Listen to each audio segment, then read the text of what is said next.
La traduction dans l'histoire littéraire, cinquième séance. Et comme vous le savez, la sixième séance, c'est vous qui prendrez la parole, puisque vous nous exposerez les sujets que vous avez choisis pour vos dossiers. Et donc, il vous reste une semaine pour éventuellement, si vous désirez me les soumettre et que je puisse émettre un jugement ou un conseil. Il vous reste une semaine pour le faire. Vous m'envoyez ça par courrier électronique. Cinquième séance qui sera consacrée à la question Kafka.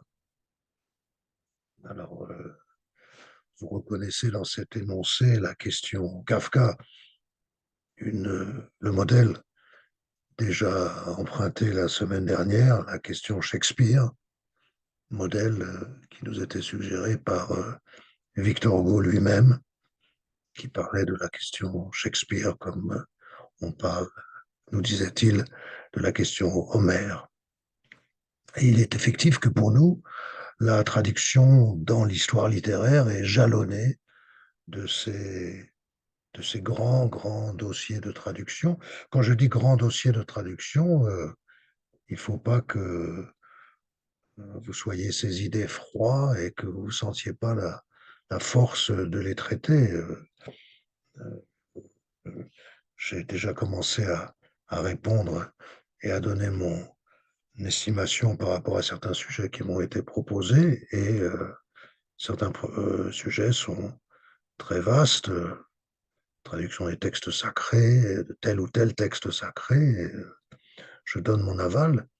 Euh, donc, quand je dis les grands dossiers de la traduction dans l'histoire littéraire, je fais surtout référence à ces éléments qui nous permettent de poser notre réflexion. Euh, les grands dossiers sont ceux qui nous permettent de poser notre réflexion quant à la, quant à la problématique de la traduction littéraire, quant à la problématique de la littérature, quant à la problématique de l'histoire. Et alors Shakespeare en est un, et Kafka en est un autre, la traduction de Kafka. Aujourd'hui, nous allons nous consacrer, nous allons réduire l'optique à la traduction de Kafka dans la langue française.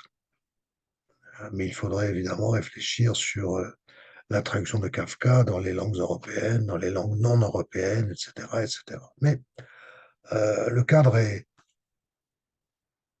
par nécessité méthodologique, va être restreint à la langue française, à la culture française, à la littérature française.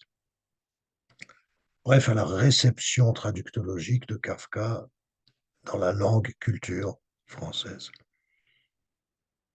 Le cadre chronologique, nous n'avons pas à le restreindre puisque il est restreint de par nature. Avec Kafka, nous sommes dans les années du début du XXe siècle. 1910, 1920, et, et les traductions de Kafka, premières traductions apparaissent dans les années 1930, surtout dans les années 1940, et puis une nouvelle salve, si j'ose dire, de traduction dans les années 1980. Donc on est dans un champ, chronologiquement parlant, dans un champ assez réduit. Et c'est ça qui est intéressant, la relative étroitesse chronologique de ce dossier ne nous empêche pas de réfléchir sur l'importance de la question Kafka dans la, dans la, en ce qui concerne l'histoire de la traduction et la traduction dans l'histoire littéraire. Pour poser notre réflexion, je vous invite à suivre mon intervention à partir du PowerPoint que j'ai déposé sur la page Amétis.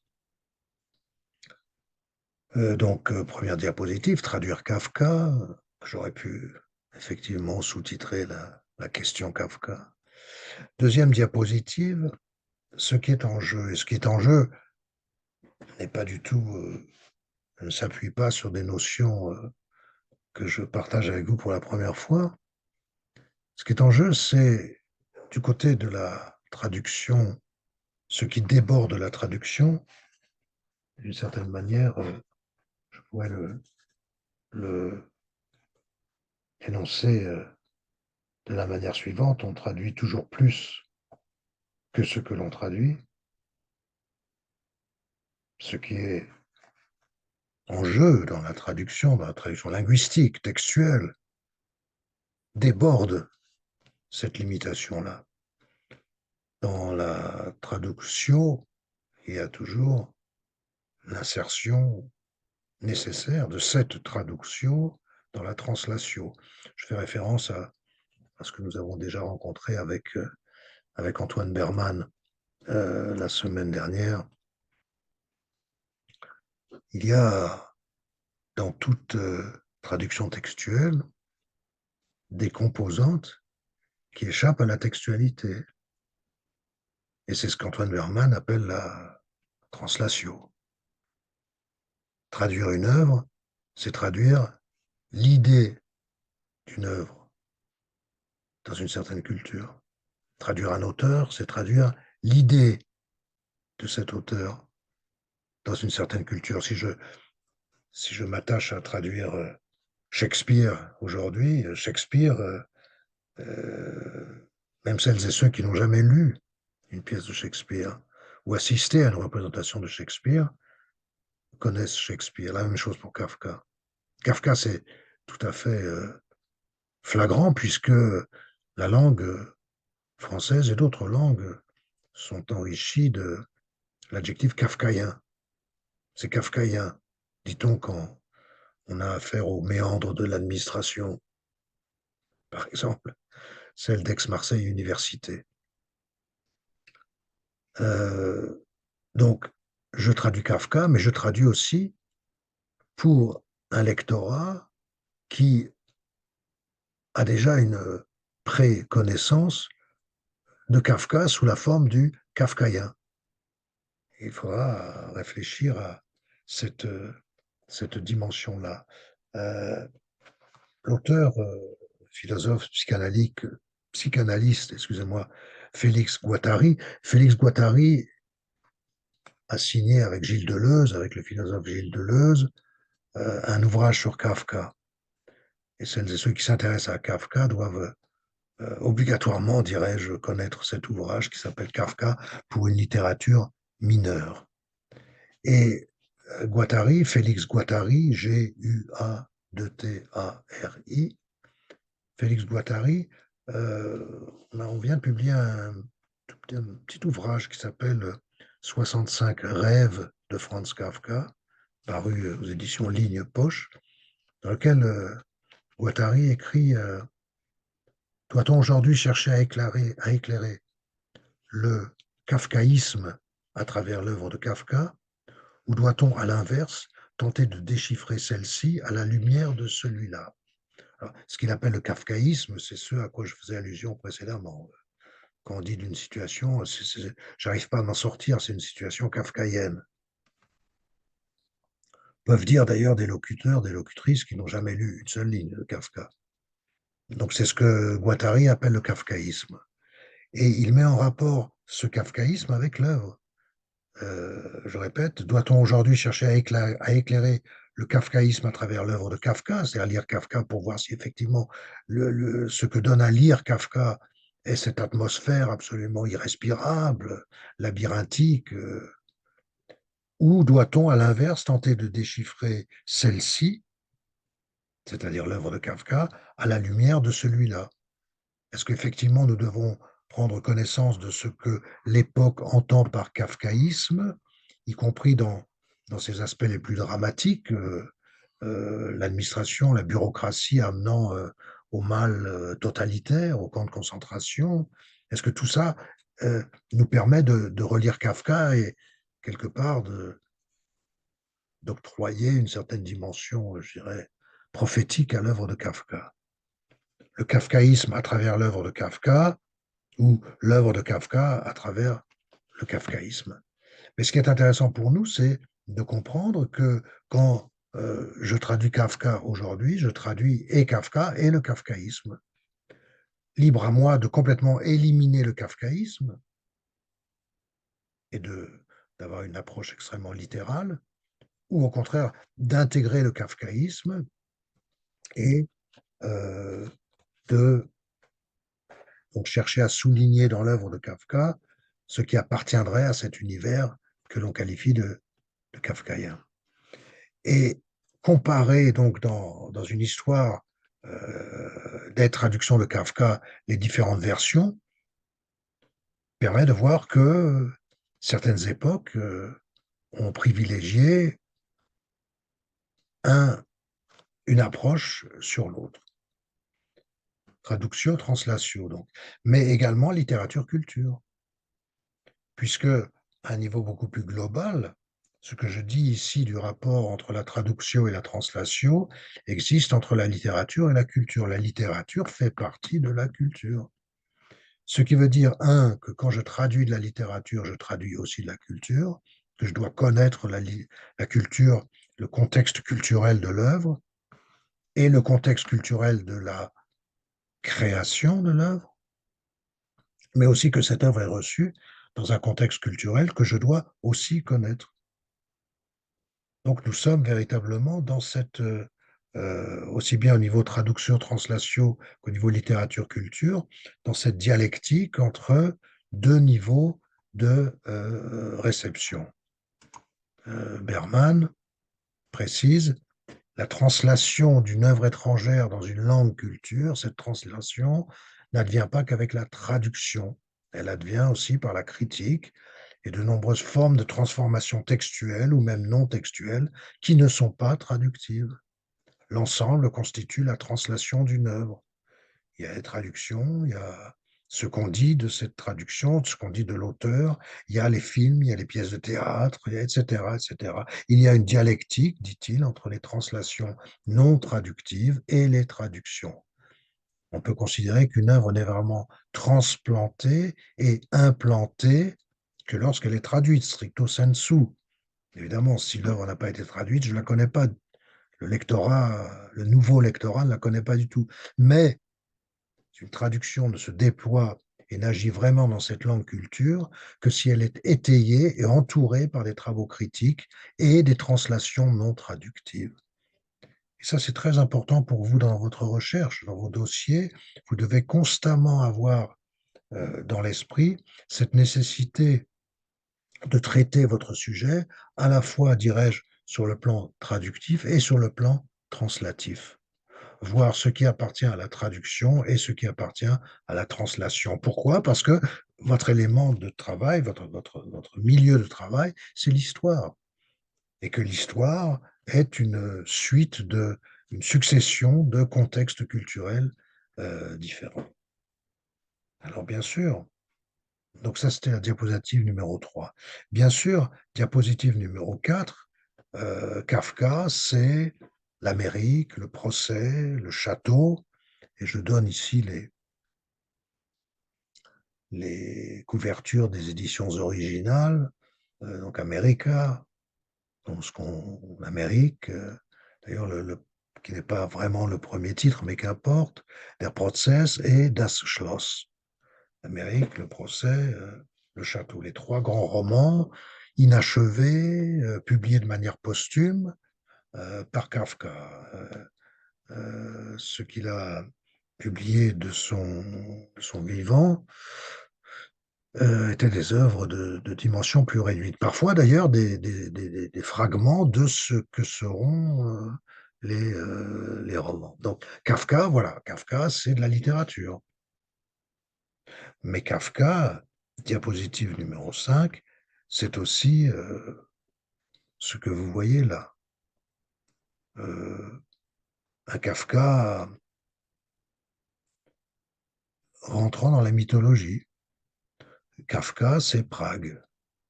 Donc on reconnaît là sur la couverture enfin, on reconnaît dans ce dessin, à gauche, la manière dont on associe l'univers magique de Prague et l'univers scripturaire de Kafka. De manière très habile, les pavés de Prague sont reflétés dans le ciel par une écriture. Donc Kafka, c'est cet écrivain qui a existé, dont vous voyez la photographie sur le coin inférieur droit, mais c'est aussi celui dont les traits sont représentés par un portrait statuaire dans la ville de Prague, voire par, excusez-moi, par une image sur un mur de Prague. Donc, l'écrivain Kafka est devenu le mythe Kafka. Et un mythe qui connaît ses versions extrêmement commerciales, dirais-je, ce qui montre bien que c'est un mythe. La commercialisation n'est pas à l'opposé de la mythologisation, au contraire, elle en est une des manifestations. Diapositive numéro 6, où l'on trouve des t-shirts à l'effigie de Kafka. On peut donc ne pas avoir lu une seule ligne de Kafka, mais pourtant se sentir participer de ce qui est ce, ce Kafka-là. Il y a donc un phénomène sociologique qui nous amène à, encore une fois, à insister, dans le cas de Kafka, sur le lien entre la translation et la traduction, entre la littérature et la culture. Ces t-shirts-là appartiennent à la translation et appartiennent à la culture. Et encore une fois, la mythologisation d'un écrivain ou d'une œuvre, nous ne pouvons pas la considérer comme négligeable, en disant, bon, ça c'est moi, je travaille sur le texte, je travaille uniquement sur le texte. Non, vous travaillez sur des textes et des auteurs qui, parallèlement, bénéficient d'une introduction chez le public d'accueil. Par rapport à l'œuvre de Kafka, on peut tout à fait solliciter les grandes machines à interpréter. Voilà, de manière schématique, j'en ai résumé 7. Vous les trouverez sur la diapositive numéro 8. Traduire Kafka, c'est, d'un point de vue textuel, et donc, encore une fois, cette approche, ces approches-là ne s'opposent pas aux approches translation. Mais là, je cherche à réduire notre fenêtre d'investigation au texte de Kafka. Mais ce que je voudrais dire là, c'est que c'est parce qu'il y a justement cette variabilité d'approche herméneutique, d'approche interprétative, qu'on ne peut pas fixer Kafka dans une catégorie précise, et donc qu'on permet là la mythologisation, l'ampleur interprétative participe d'une certaine manière de la légitimité de la mythologisation. Puisque je n'arrive pas à dire Kafka, ça veut dire cela, eh bien, j'ouvre la voie à une autre machine, non plus la machine interprétative, mais la machine mythologisante, qui va s'emparer de l'œuvre et de la figure même de Kafka. Donc on peut avoir une approche théologique, philosophique, politique, psychologique, biographique, herméneutique ou poétique. L'œuvre de Kafka, je prends par exemple le Procès. Bon, même si vous ne l'avez jamais lu, évidemment, je vous conseille de lire Kafka, qui pour moi est un des auteurs indispensables dans notre connaissance de la littérature moderne européenne, mais aussi dans notre connaissance du monde dans notre tentative désespérée pour connaître le monde qui devient de plus en plus inconnaissable. Le procès, donc un héros est tout d'un coup assujetti à une procédure juridique, à un procès, et il ne sait pas de quoi il est accusé. Et il ne le saura pas jusqu'à la fin tragique. Et donc tout le roman évoque les étapes de cette procédure juridique. Quelqu'un qui est condamné, euh, d'abord quelqu'un qui est traduit devant la justice sans que jamais la peine ne soit prononcée. Donc une approche théologique, ça peut être, voilà, dans tous les récits théologiques, la condamnation de l'homme, le péché originel, et cetera. Une approche philosophique, ça serait du côté de l'absurde, Camus, Beckett, une approche politique, l'oppression, le monde moderne, totalitaire ou non totalitaire, qui écrase complètement l'individu. Psychologique, l'individu dans la modernité, condamné à la solitude. Biographique, je peux me pencher sur la biographie de Kafka et voir que le destin de Kafka est effectivement un destin de solitude et de difficulté à vivre dans la société qui est la sienne. Herméneutique, je peux montrer comment l'œuvre de Kafka est d'abord un défi à l'interprétation. Et donc, je dois multiplier les approches herméneutiques. Et enfin, poétique, si je m'intéresse à cette spécificité de l'œuvre de Kafka du point de vue des formes littéraires. Et effectivement, là aussi, il y a une spécificité du texte kafkaïen. Je ne suis pas là pour faire un cours sur Kafka. Je vous montre comment, et alors je vous en parle notamment dans notre programme, parce que ces approches-là vont être des éléments, vont procurer des éléments qui vont, pardon, qui vont déterminer les traductions. Donc il y a une complexité de l'œuvre de Kafka qui fait que cette complexité-là, elle existe au moment de la création de l'œuvre, elle existe ensuite dans les décennies qui ont immédiatement suivi la, la création, mais elle existe dans les décennies suivantes. C'est-à-dire que cette complexité ne s'est pas réduite. Et donc, je traduis aussi cette complexité. Euh, la place de Kafka dans l'histoire de la littérature européenne, c'est une place qui est associée au fait que nous n'arrivons pas à fixer la signification.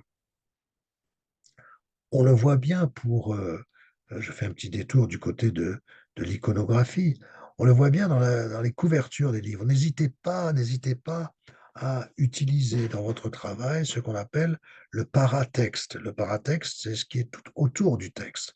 Par exemple, dans la production éditoriale, les couvertures de livres. Toute couverture de livre est une traduction. C'est une interprétation. Je prends le récit La Métamorphose, que vous connaissez sans doute, die Verwandlung, l'histoire de ce pauvre Grégor Samsa qui se réveille un beau matin, transformé selon les traductions, en vermine, en cafard, etc. Regardez donc cette diapositive 10, l'édition originale. Euh, c'est le père qui se lamente devant la porte, parce que derrière la porte, eh bien, il y a ce Grégoire, transformé en insecte, en vermine, en cafard. Bon. Donc, premier choix. Deuxième choix, on ne représente rien. Troisième choix, on représente une figure qui est moitié humaine, moitié insecte. Quatrième choix, on ne représente que l'insecte. Diapositive 11, je continue. Euh, euh, la métamorphose, ici, qui est représentée ni par un insecte, mais par une forme humaine angoissante. Autre choix, le non-choix. Autre choix, on représente Kafka. Kafka, la métamorphose, mais c'est le visage de Kafka qui est présenté. Autre choix, encore une fois, l'insecte qui est représenté. Diapositive numéro 12, la métamorphose, encore une fois, une figuration stylisée de Franz Kafka. Il se réveille dans son lit, donc c'est le choix de l'illustration suivante. Et là, c'est l'insecte dans un lit. Donc le côté hybride humain-insecte est représenté par la présence du lit et de l'insecte. Euh, dans l'édition anglaise chez Penguin, c'est un insecte qui tient de manière dominatrice une figure humaine. Autre exemple en français où on a une petite chambre de poupée, comme dans une maison de poupée, semble-t-il, où un insecte est en train de figurer dans un lit. Diapositive 13, on continue dans cette représentation mi-humaine, mi-animale, sauf que là, ce n'est pas une représentation où l'humain et l'animal se partagent le même corps, mais où il y a des corps humains extrêmement menaçants, euh, que l'on verrait très bien emblématiques d'une société totalitaire, qui viennent regarder observer, dominer l'insecte qui est devenu Grégoire Samsa. Autre exemple, c'est uniquement la représentation de l'insecte. Autre exemple, une représentation hybride, un être humain qui a pas forcément des traits d'insecte, mais qui a des traits animaux. Autre édition de poche en allemand où on a recours une nouvelle fois au visage de Kafka. 14, encore une fois, une figuration qui est vaguement celle de Kafka. Exemple suivant assez intéressant, où c'est l'insecte qui donne l'ombre humaine. Suivant une chambre où là on peut distinguer peut-être l'insecte dans le lit, mais où on insiste surtout sur le décor. Image suivante, c'est encore une fois, c'est ce qui est intéressant dans les deux dont nous traitons, c'est que c'est toujours la même édition folio. Et donc à des époques différentes, on interprète le texte de manière différente, où là il y a un visage humain en proie à toutes sortes de pressions extérieures. Autre choix, le non-choix de l'illustration ou le choix de la non-illustration. Et enfin, diapositive 15, et j'aurais pu multiplier les exemples. Kafka, la métamorphose, le visage de Kafka m'est déformé, comme s'il était lui-même en train de devenir animal. Ou alors, encore une fois, on revient sur l'insecte, ou on revient sur une représentation, cette fois-ci végétale, mais qui est assez inquiétante. On ne sait pas exactement quelle est cette forme. Et donc, il est assez intéressant de voir qu'entre le règne humain et le règne animal, on choisit le règne végétal. Et la dernière illustration où je vois un corps qui est un corps à la fois humain et animal. Donc, cette interprétation euh, cette variété interprétative est pour nous intéressante parce que, là, j'ai pas le temps de le faire, mais il est évident que les dates de publication des différentes couvertures s'échelonnent tout au long de l'histoire de la réception traductive de Kafka. Et donc, on voit comment la perception qui se traduit dans l'illustration va varier. Je pourrais aussi adopter une toute autre démarche qui serait celle de le détail traductif. Euh, je vous l'ai dit, la représentation même de Grégor, quand il se réveille transformé en animal, cette représentation-là, elle va varier selon les traducteurs. En 28, euh, la traduction de Vialat donne un matin, au sortir d'un rêve agité, Grégoire Samsa s'éveilla, transformé dans son lit en une formidable vermine. Sous 88, l'ortolari, en se réveillant un matin après des rêves agités, Grégoire Samsa se retrouva dans son lit métamorphosé en un monstrueux insecte. la connotation de la vermine et de l'insecte n'est pas la même. Il est vrai qu'insecte est qualifié par monstrueux, il n'empêche qu'entre vermine et insecte, le champ sémantique, bien sûr, les champs sémantiques sont proches, mais ne sont pas les mêmes. 89, Claude David, lorsque Grégoire Samsa s'éveilla un matin au sortir de rêves agités, il se retrouva dans son lit changé en un énorme cancrelat. Donc là, le traducteur choisit de préciser la transformation euh, animale. De même, c'était le cas en 97, quand Grégoire Samsa a sorti un matin d'un sommeil peuplé de rêves inquiétants, il se retrouva transformé dans son lit en une sorte d'énorme punaise. Donc là, on est encore une fois dans une espèce de concrétisation. Comme si cette époque-là, cette décennie, était plus, oserais-je dire, naturaliste que les choix précédents. Euh, et dernier exemple, 2018, donc là, un saut dans le temps, j'y reviendrai. Quand Grégor Samsa se réveilla un beau matin au sortir de rêves agités, il se retrouva transformé dans son lit en une énorme bestiole immonde. Donc là où il y a encore une fois un choix, là je ne vais pas rentrer dans la discussion et revenir à l'allemand. Vous avez pour les germanophones parmi vous, il y a la phrase allemande en haut de la diapositive. Euh, c'est une bestiole, et bestiole, d'une certaine manière, c'est une connotation qui est plus ou moins neutre, mais qui vient être qualifiée par énorme et par immonde. Donc, vous voyez comment la, la réceptivité d'une traduction va se faire en raison des choix traductifs qui eux-mêmes sont soumis à la, le cadre culturel, le cadre socio-historique de réception. Alors, je le disais, quand on considère les textes et la traduction littéraire, on doit élargir cette traduction littéraire à la translation. Il y a les adaptations pour le théâtre, les films, alors les rééditions. Là, on vient de voir comment chaque réédition va appeler une couverture différente, c'est-à-dire une interprétation différente. Donc les rééditions, mais aussi les nouvelles traductions. Et c'est ça qui est intéressant pour notre propos.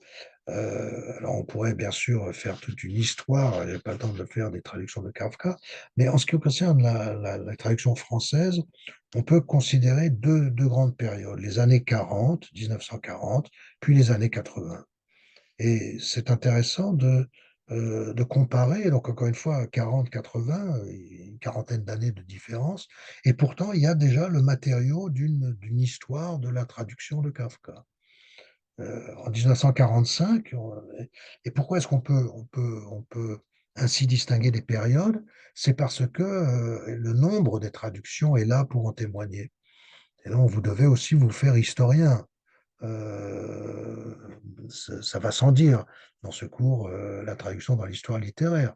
Vous devez vous faire historien pour repérer, retracer, retrouver les différentes traductions. En 1945, par exemple, on trouve 4 recueils de textes euh, euh, de Kafka, et puis de nombreuses contributions à des revues. En 1945, on peut retrouver le nom de 6 traducteurs différents. Euh, et cette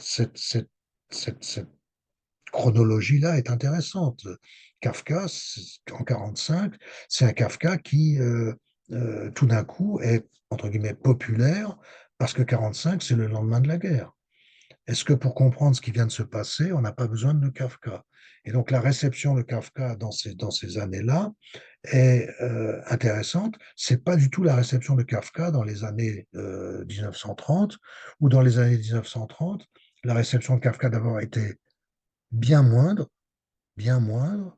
et elle était surtout due à un traducteur assez génial du nom d'Alexandre Vialat, Vialat2Te, écrivain par ailleurs. Et dans les années 30, c'est un Kafka absurde, qui absurde, voire grotesque, qui est mis de l'avant. Mais cette production, elle est liée à un seul traducteur. Quand je passe aux années 40, je vois une constellation de traducteurs. Et c'est ça qui est intéressant, c'est de voir s'il y a une constellation de traducteurs. Est-ce que ces traducteurs, ces traductrices, en l'occurrence, ces traductrices et traducteurs, là, je pense à l'immense, l'immense traductrice qui était Marthe Robert, si donc je constate un mouvement de traduction important, d'essayer de deviner c'est quel Kafka qui va apparaître dans la trame de toutes ces, traductions. Euh, Parfois, nous, en tant que chercheurs, on doit également être juriste et savoir que Alexandre Vialat, donc le traducteur qui a été, comme dirait Henri Méchonic, traducteur-introducteur, l'introducteur de Kafka dans la langue française, possédait les droits de traduction. Et les droits de traduction, comme tout droit, sont valables pour une certaine période. Et dans les années 80, les œuvres, donc la traduction de Kafka en français, retombe dans le domaine public. C'est-à-dire que ce n'est plus Alexandre Vialat ou la succession d'Alexandre Vialat qui possède les droits. Quand une œuvre tombe dans le domaine public, elle échappe à l'emprise des droits de traduction. Elle n'est plus soumise aux droits de traduction et n'importe qui peut traduire. C'est ce qui se passe dans les années 80, où là, tout d'un coup, on voit une prolifération, excusez-moi, de nouvelles traductions et le procès, par exemple, en 1983, le procès compte deux nouvelles traductions. Donc, il y avait la traduction de Vialat, assez ancienne, qui datait des années 50. Et puis, en 83, la même année, Garnier-Flammarion publie une traduction le procès de Bernard Lortolari, Lortholary, et Press Pocket, une traduction, le procès, le même titre, de George Arthur Goldschmidt, Goldschmidt, donc le procès de George Arthur Goldschmidt, le procès de Bernard Lortolari, avec des choix traductionnels différents. Je cite ici la première phrase dans la traduction de Bernard Lortolari. Il fallait qu'on ait calomnié Joseph K. un matin, sans avoir rien fait de mal, il fut arrêté. Traduction de George Arthur Goldschmidt, donc paru en 83 comme la précédente. Quelqu'un avait dû calomnier Joseph K, car sans avoir rien fait de mal, il fut arrêté un matin. Entre le il fallait qu'on ait calomnié Joseph K ou quelqu'un avait dû calomnier Joseph K, il y a des choix de traduction extrêmement intéressants et qu'il importerait de comparer. La traduction de l'ortholari est intéressante parce que elle est beaucoup plus éloignée du texte de départ que la traduction de Goldschmidt. Ce qui est intéressant, c'est que dans un cas comme dans l'autre, le parti pris de traduction est de s'écarter des a priori idéologiques qui ont fait traduire Kafka comme essentiellement l'écrivain de l'absurde, de l'angoisse, de la culpabilité, bref, un univers extrêmement sombre.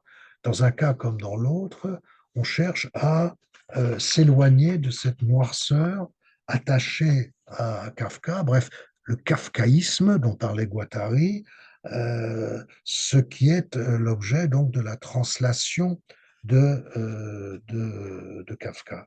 Ce qui est intéressant, c'est que la succession, donc années 40, années 1980, n'est pas exceptionnelle.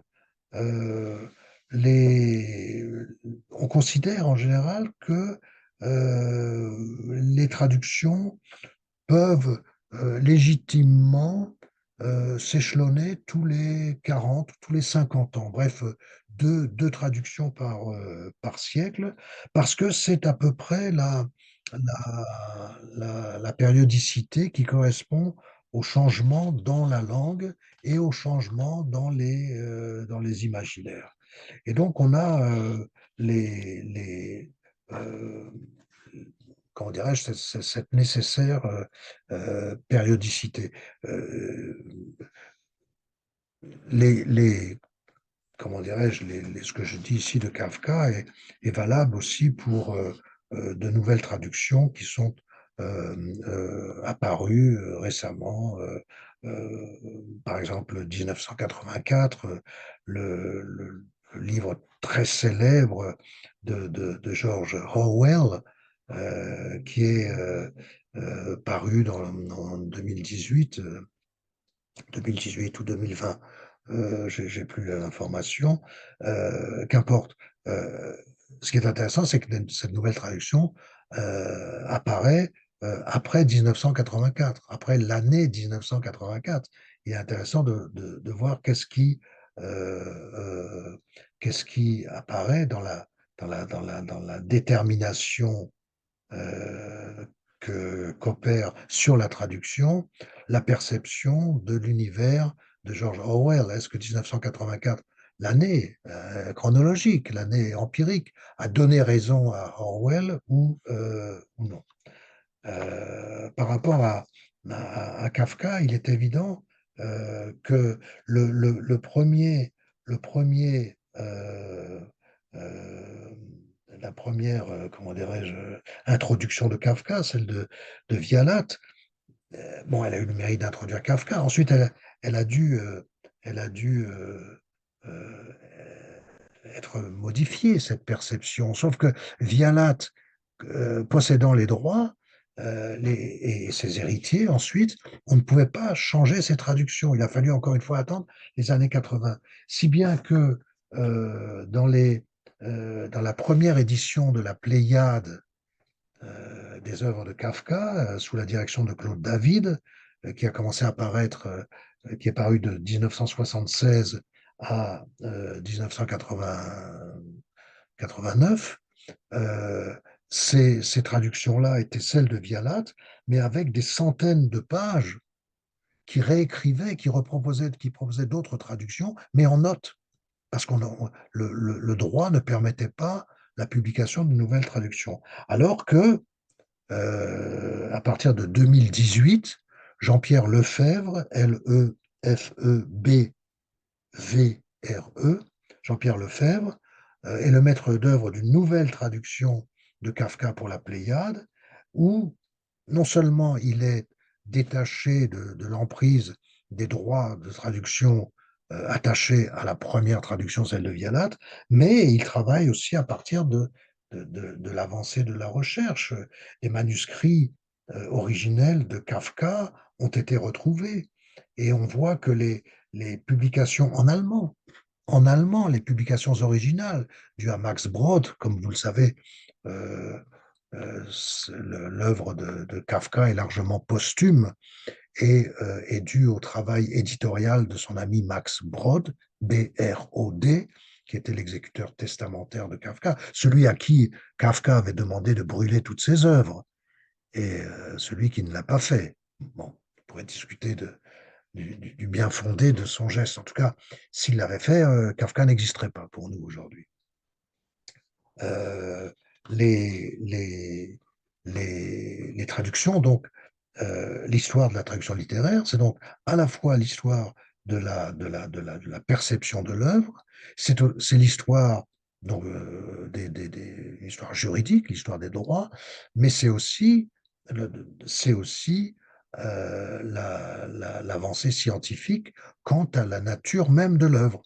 Donc, dans l'histoire de la traduction littéraire, ce sont divers paramètres qu'il faut prendre en compte dans notre réflexion et dans notre recherche. Et par exemple, Jean-Pierre Lefebvre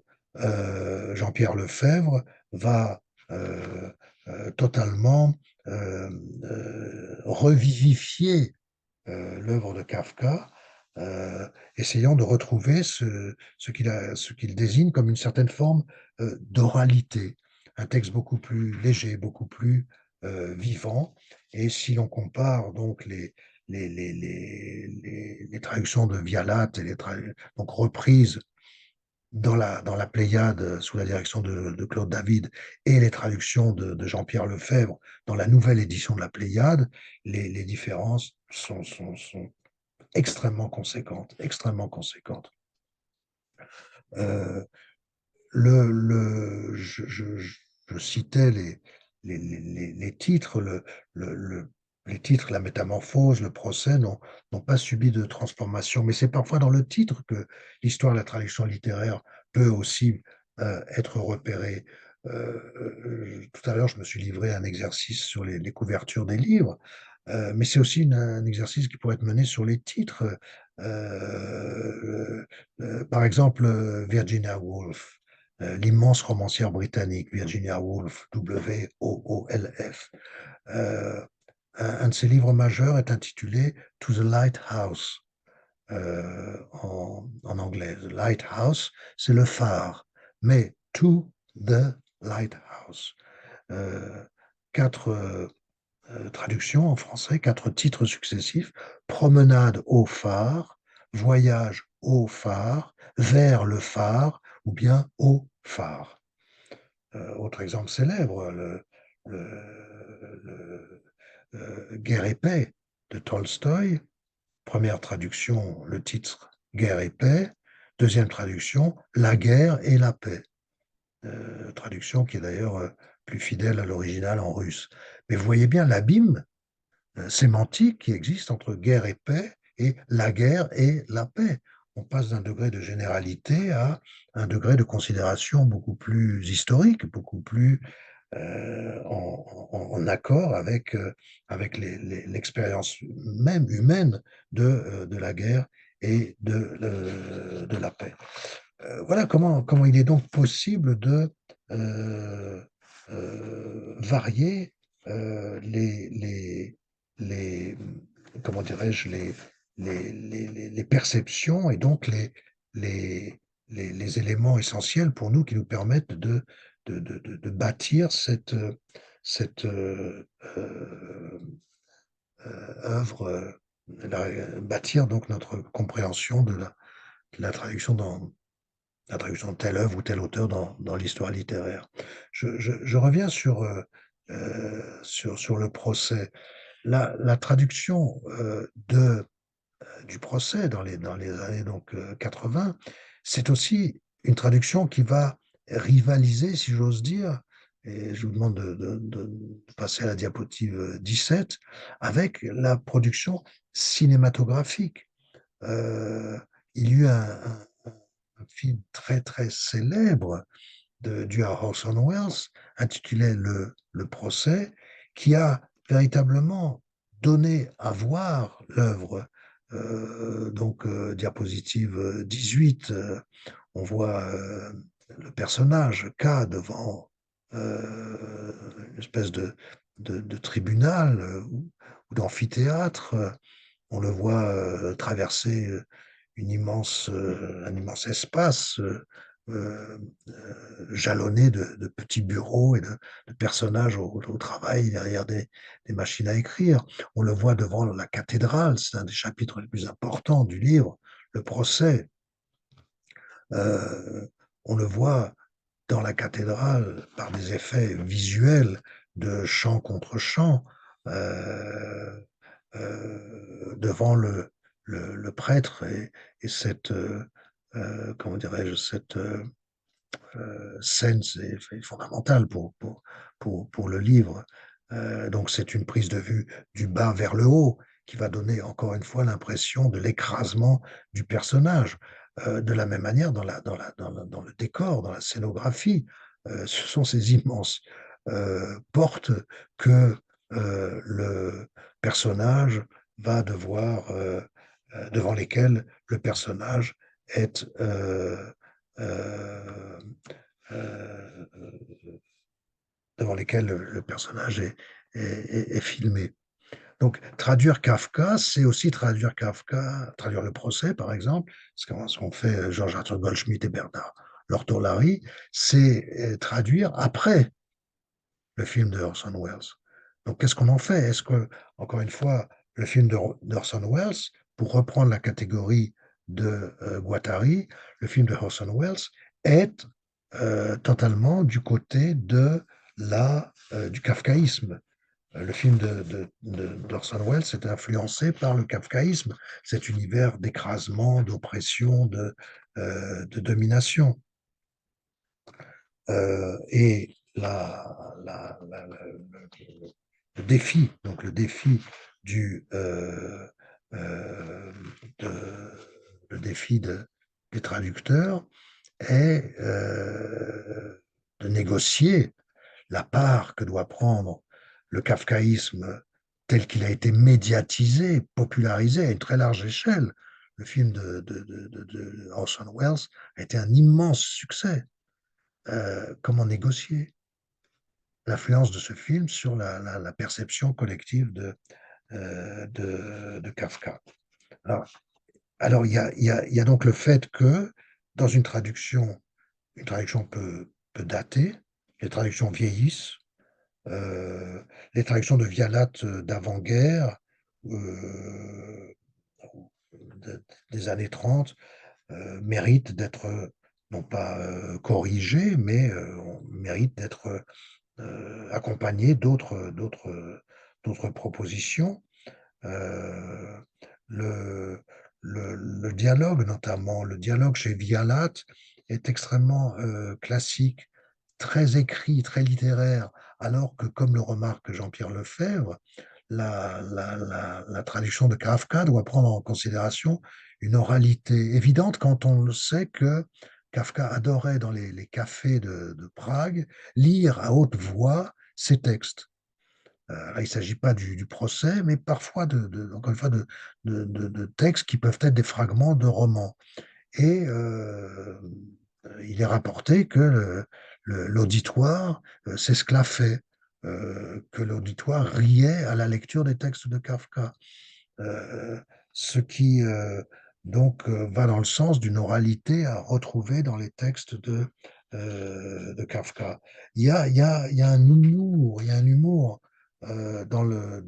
chez Kafka. Le procès dans la version Orson Welles est terrifiant. Mais on pourrait imaginer qu'est-ce que Charlie Chaplin aurait fait du procès. Parce que, et c'est par exemple la prise de position de Lortolari dans sa traduction du procès, il y a un aspect burlesque qui est lié à un humour qu'on peut qualifier d'humour juif ou d'humour tchèque, une espèce de sens de l'humour propre à l'Europe centrale et qui est désormais connu et sur lequel l'ortholarynghe s'appuie pour mener sa traduction. Les thèmes aussi ont évidemment une historicité. Je le disais tout à l'heure, dans les lectures, ça peut être une lecture historique. Euh, Lire Kafka dans les années 30 ou lire Kafka dans les années 50, alors qu'entre les deux, il y a la Deuxième Guerre mondiale et tout ce que l'on connaît, des horreurs, les camps de concentration, etc., ce n'est pas le même Kafka que je lis parce que je lis Kafka et je lis l'historicité qui est la mienne en même temps. la notion de culpabilité, encore une fois, peut être prise de manière théologique, religieuse, et peut être prise dans un sens extrêmement politique, la bureaucratie excusez-moi, le totalitarisme, ou encore dans un sens simplement sociologique, la bureaucratie à laquelle nous sommes tous et toutes, à des degrés divers, plus ou moins soumis. Ce qui est intéressant aussi dans l'histoire de la traduction littéraire, c'est de comparer la réception d'un texte tel que les traducteurs le mettent de l'avant, avec la réception de ce même texte par les écrivains. Et je voudrais conclure en cédant la place et la parole, si j'ose dire, à cet immense écrivain qui vient de disparaître et qui était Milan Kundera. Milan Kundera, on- alors écrivain tchèque, comme Kafka, écrivain dont la- l'association, la proximité est aussi une proximité de la lettre. Je l'ai plaisamment intitulé cette diapositive de K à K, Kafka Kundera. Mais alors évidemment, on peut chez Milan Kundera, dans l'univers même de Kundera, trouver une parenté avec l'univers de Kafka, un certain univers absurde, soumis à l'arbitraire, soumis à la bureaucratie, etc. Mais ce qui est intéressant pour nous, c'est que dans deux de ses plus fameux essais de critique littéraire, de théorie littéraire, ou tout simplement de lecture, Les Testaments trahis et l'art du roman, que vous trouverez, enfin de lecture essentielle pour nous, que vous trouverez en édition de poche, euh, Kundera s'interroge sur Kafka, donc nous donne sa lecture de Kafka, mais s'interroge également sur les traductions euh, de, de Kafka, et notamment sur les effets stylistiques de Kafka. Euh, le, le, la position de Kundera est intéressante. Euh, il revient sur la notion de kafkaïen, et donc du côté de la translation. Le kafkaïen n'est pas une notion sociologique ou politologique, ne répond pas non plus à la définition du totalitarisme. Dans les romans de Kafka, il n'y a ni le parti, ni l'idéologie et son vocabulaire, ni la politique, ni la police, ni l'armée. Il semble donc plutôt que le kafkaïen représente une possibilité élémentaire de l'homme et de son monde, possibilité historiquement non déterminée qui accompagne l'homme quasi éternellement. Et c'est ce qui est intéressant dans la réflexion de Kundera, c'est qu'il isole complètement, il écarte Kafka de ses lectures idéologiques pour s'intéresser au texte de Kafka. Il remarque par exemple dans le texte de Kafka quand on traduit le Kafka à la française, qu'on va éviter les répétitions. Or, Kafka est quelqu'un euh, qui répète beaucoup, si j'ose dire, et qu'il est nécessaire chez Kafka, comme dans l'œuvre de Kafka, de montrer cette possibilité de la répétition. Ce qui est aussi intéressant chez Kundera, ce qui est intéressant chez Kundera, c'est que débarrassant, donc, se débarrassant, enfin, nous demandant de nous débarrasser du carcan idéologique, il s'intéresse au texte de Kafka. Et là aussi, l'attention au style est importante. Par exemple, la, la, les répétitions, les métaphores. Je lis Kundera, page 127 de l'édition de poche des Testaments trahis. Chez Kafka, K, faisant l'amour, se trouve in der Fremde, à l'étranger. Kafka répète 2 fois le mot, et la troisième fois, il utilise son dérivé, die Fremdheit, l'étrangeté. Dans l'ère de l'étranger, on étouffe d'étrangeté. Tous les traducteurs se sentent gênés par cette triple répétition. C'est pourquoi Vialat utilise une fois seulement le mot étranger et au lieu d'étrangeté, choisit un autre mot où l'on devait étouffer d'exil. Mais chez Kafka, on ne parle nulle part d'exil. Exil et étrangeté sont des notions différentes. K, faisant l'amour, n'est pas chassé de quelque chez soi, il n'est pas banni, il n'est donc pas à plaindre. Il est là où il est par sa propre volonté. Il est là parce qu'elle a osé y être. Le mot exil donne à la métaphore une aura de martyr, de souffrance. Il la sentimentalise, la mélodramatise. Autre exemple, Vialat et David remplacent le mot gehen, aller, par le mot marcher. Si aller devient marcher, on augmente l'expressivité de la comparaison et la métaphore devient légèrement grotesque. Ce côté grotesque n'est pas mauvais par principe, mais le grotesque n'était pas ce que Kafka voulait ici. D'autres exemples qui montrent cette nécessaire, d'autres exemples par exemple sur la synonymie à l'œuvre dans les procédés de traduction. Ce qui est intéressant, c'est que ce que vient ici montrer euh, l'écrivain Kundera lisant les traductions de Kafka, c'est ce qu'il va retrouver dans ses propres traductions. Kundera, donc comme vous le savez, Kundera, dans les années 90, 80 ou 90, il faudrait vérifier, quitte la Tchécoslovaquie où il est menacé par le régime communiste et se réfugie en France. Il était francophone, il approfondit sa connaissance de la langue française et il va retraduire. Et donc là, on pourrait aussi, un dossier de traduction pourrait être la traduction de Kundera. Première traduction de Kundera, Kundera est encore en Tchécoslovaquie et ce sont les traducteurs français. Deuxième traduction, Kundera lui-même retraduit ses œuvres. Pourquoi? Parce que il l'explique dans la diapositive 23. C'est la diapositive 24 qui montrait les titres, les couvertures des deux essais de Kundera.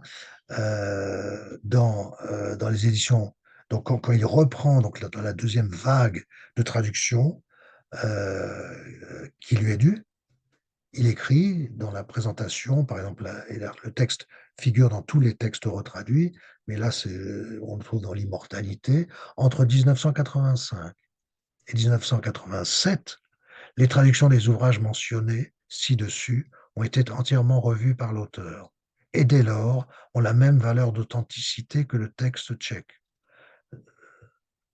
Traduction entièrement revue par l'auteur a la même valeur d'authenticité que le texte tchèque. C'est intéressant cette légitimation. On peut douter d'ailleurs que la même valeur d'authenticité, mais qu'importe. Ce qui est intéressant, c'est qu'il reprend ses traductions et donc il y a une historicité qui est la sienne quand lui, l'écrivain, l'auteur, reprend ses traductions parce que désormais il vit dans le pays de la langue de traduction et qu'il maîtrise cette langue-là, alors que les traductions antérieures, il n'en avait pas le contrôle et donc correspondait à une autre réception, à ce qu'on voulait croire que Kundera représentait. Kundera dans l'univers du totalitarisme soviétique, etc. Bref, Kundera, Kafka, même combat. Kundera, quand désormais il découvre l'espace de la traduction de ses œuvres en langue française, va se dresser contre ces procédés de traduction. Notamment ce qui lui importe chez Kafka, c'est ce qu'il appelle le souffle, page 141 toujours de la même édition, Les Testaments trahis. À propos de la nouvelle Le Verdict, l'imagination kafkaïenne court comme une rivière. Ce long souffle de l'imagination se reflète dans le caractère de la syntaxe. Dans les romans de Kafka, il y a une quasi-absence de deux points et une présence exceptionnellement modeste de points-virgules. Si on consulte le manuscrit, on constate que même les virgules apparemment nécessaires du point de vue des règles syntactiques manquent souvent. Le texte est divisé en très peu de paragraphes. Cette tendance à affaiblir l'articulation est consubstantielle au style de Kafka. Elle est en même temps une perpétuelle atteinte au beau style allemand ainsi qu'au beau style de toutes les langues dans lesquelles Kafka est traduit. Troisième chapitre du château. Une phrase est citée avec des virgules, mais sans point-virgule. Ce qui me dérange, on est page 142, ce qui me dérange le plus dans la version bialatienne de cette phrase, c'est le point-virgule ajouté. Cette césure étrangle le souffle de Kafka. Claude David, lui, divise même la phrase en trois parties avec deux points-virgules. Ces deux points-virgules sont d'autant plus incongrus que Kafka, pendant tout le troisième chapitre, n'a utilisé qu'un seul point-virgule. Dans l'édition établie par Max Brod, il y en a 13. Vialat arrive à 31, l'Ortolari à 28, plus 3, 2 points. Donc là, le regard de Kundera est extrêmement, extrêmement précieux. Il se pose sur la ponctuation et en même temps, cette approche, disons, très quantitative de Kundera est tout à fait ce qui est demandé dans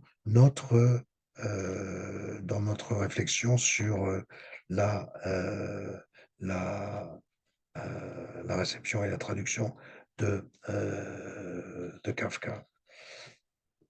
Je voudrais terminer par un écart, encore une fois, du côté de l'image. Kafka nous a aussi livré, diapositive numéro 25,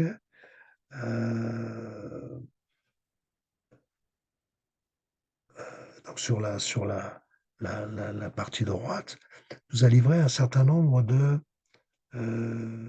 dessins qui peuvent, encore une fois, soit être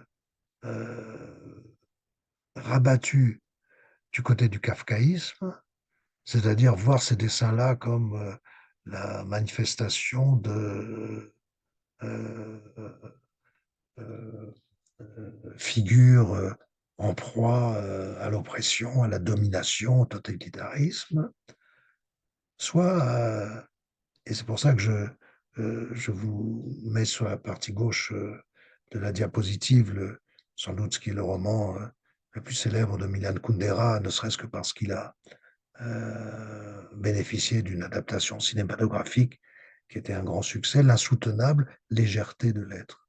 L'insoutenable légèreté de l'être.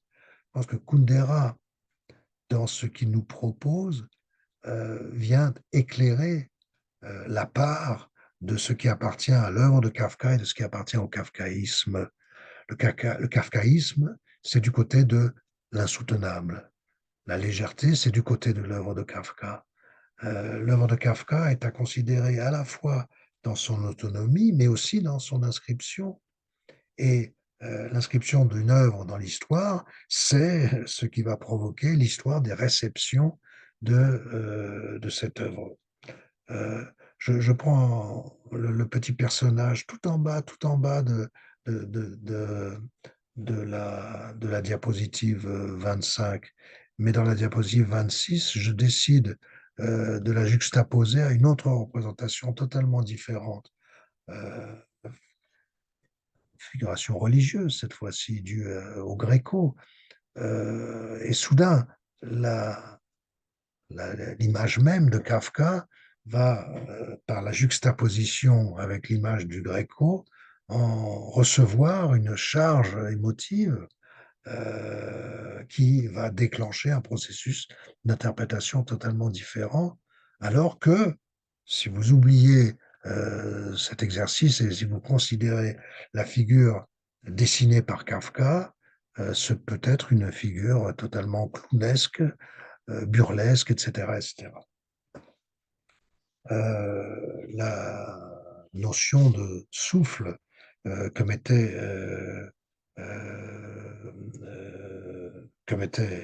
en avant Kundera, et je crois à rapprocher de la notion de rythme chez Henri Méchonic, dont j'ai souvent évoqué le nom dans mes différents cours de traductologie.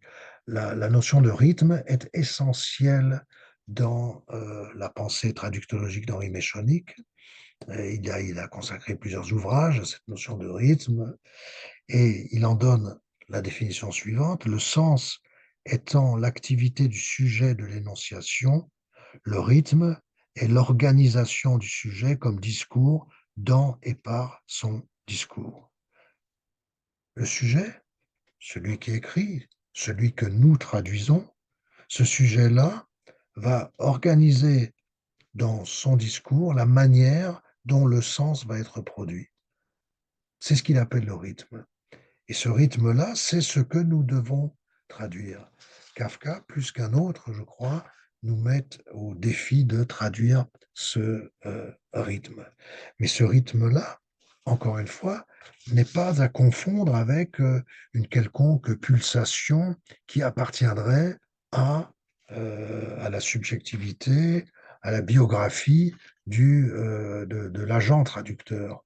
Ce rythme-là, c'est le dialogue de cet agent traducteur avec son historicité, c'est le dialogue de l'agent traducteur avec l'œuvre à traduire et avec ce qu'il reconnaît de l'historicité de l'œuvre à traduire. Cette notion de rythme est intéressante. Je crois qu'elle peut nous permettre à la fois d'objectiver et de subjectiver notre rapport aux œuvres dans notre réflexion sur la place de ces œuvres dans l'histoire et dans l'histoire littéraire. Je termine ici ma réflexion sur la question Kafka. Donc, je vous demande de vous reporter au PowerPoint pour les les différents supports visuels. Encore une fois, d'ici la semaine prochaine, cette fois-ci, la séance se fera en présentiel. Vous devez travailler sur un sujet. Vous avez toute la semaine pour me le soumettre, ou alors simplement le présenter mardi prochain. Je rappelle que c'est un sujet de la traduction dans l'histoire littéraire, euh, non pas une œuvre en tant que telle et les problèmes que suscite la traduction de cette œuvre, mais une œuvre saisie dans l'historicité de sa rédaction, de sa création, et l'historicité des processus de traduction. Euh, Traduire une œuvre, c'est traduire du texte, mais aussi traduire de l'histoire. Je pense que ça serait ce qui pourrait résumer notre visée scientifique dans ce cours. Voilà, donc vous avez mon adresse électronique, n'hésitez pas à l'utiliser. On se retrouve la semaine prochaine en présentiel.